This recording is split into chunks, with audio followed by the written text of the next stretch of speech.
नमस्कार दोस्तों, हम आज आप लोगों के लिए विवाह गीत लेकर के आए हैं। वीडियो पर अंत तक बने रहिए, लाइक करिए, शेयर करिए और कमेंट करके जरूर बताइए हमारी विवाह गीत आप लोगों को कैसी लगी, क्योंकि हम बहुत ज्यादा दिन के बाद आप लोगों को गीत लेकर के आ रहे हैं।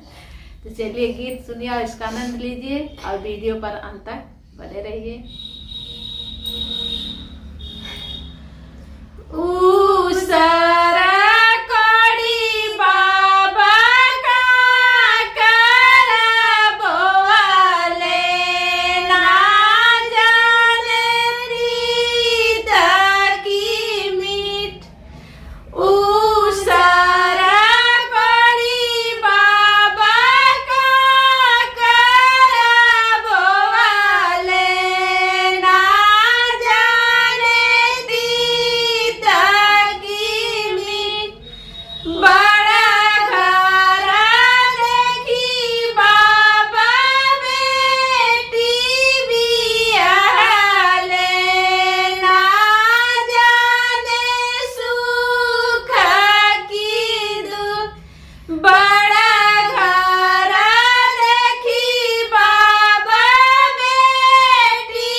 दोस्तों विवाह गीत कैसी लगी कमेंट के जरूर बताइएगा। फिर मिलेंगे अगले गीत में, तब तक के लिए नमस्कार।